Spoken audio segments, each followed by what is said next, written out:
Chargesheet পেশ করলেন তৃণমূলের বিরুদ্ধে অমিত শাহ। আর সেই চার্জশিটে এসআইআর নিয়ে তোপ, আর তার সঙ্গে সঙ্গে অনুপ্রবেশ, সীমান্তে কাঁটাতার।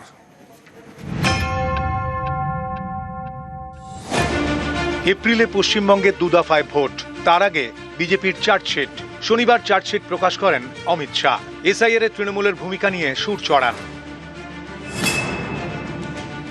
चुनाव आयोग जैसी संवैधानिक संस्था पर गाली गलौज करना ये बंगाल की संस्कृति को शोभा नहीं दे। एसआईआर पूरे देश भर में हो रहा, कहीं पर जुडिशियल ऑफिसर नहीं लगाने पड़े, सिर्फ बंगाल में लगाने पड़े। कारण क्या है? यही चुनाव के अंदर तमिलनाडु में भी एसआईआर हुआ, कोई कोर्ट केस नहीं हुआ। केरल में भी एसआईआर हुआ, कोई कोर्ट केस नहीं हुआ। तमिलनाडु में डीएमके की सरकार है, केरल में कम्युनिस्टों की सरकार है। बंगाल में ऐसा क्या हुआ कि सुप्रीम कोर्ट ने जुडिशियल ऑफिसरों को लगाना पड़ा? इस बात का जवाब ममता बनर्जी ने बंगाल की जनता को दिया। आपके डिस्ट्रिक्ट मजिस्ट्रेट निर्भीक रूप से काम नहीं किए, इसलिए सुप्रीम कोर्ट ने जुडिशियल ऑफिसर्स को लगाना पड़ा है। और एसआईआर पर वो जो आरोप कर रही है, मैं आज बंगाल की जनता को पूछना चाहता हूं, जो घुसपैठियों को वोटर बनाकर यहां रखा गया है, उनको क्या बंगाल का भविष्य तय करने का निर्णय देना है या नहीं देना है? वो बंगाल की जनता ने तय करना है। मैं भारतीय जनता पार्टी की ओर से स्पष्ट कर देना चाहता हूं, सिर्फ वोटर लिस्ट से नहीं, देश भर से एक एक घुसपैठियों को हम चुन कर देश के बाहर निकालने के लिए संकल्पबद्ध है। और ये मेरी पार्टी का एजेंडा है। ममता जी को जो आरोप लगाना है वो लगाएं। ভারত বাংলাদেশ সীমান্তের মধ্যে একটা বড় অংশ পড়ে পশ্চিমবঙ্গে। প্রায় ৩,২২৩ কিলোমিটার ভারত বাংলাদেশ স্থল সীমান্ত।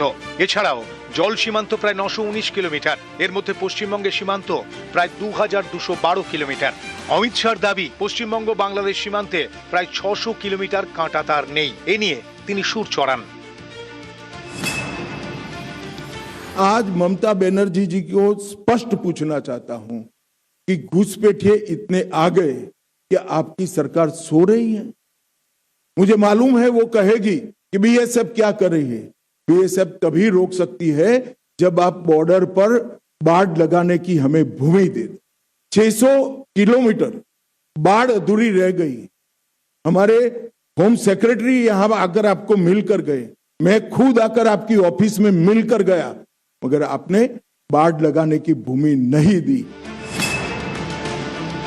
घुसपैठियों की वोट बैंक आप बनाना चाहते। हमने कोई पॉलिटिकल ईगो नहीं रखा, हमने आपके साथ संवाद किया, संपर्क किया, पत्र व्यवहार किया, मगर आपने हमें भूमि नहीं दी है।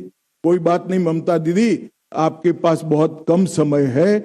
6 मई को भारतीय जनता पार्टी की सरकार बनेगी और 45 दिन में सभी भूमि बाढ़ के लिए जो उपलब्ध कराना है वो भारत सरकार को बंगाल की भारतीय जनता पार्टी की सरकार उपलब्ध करा देगी और हम घुसपैठ को रोकेंगे।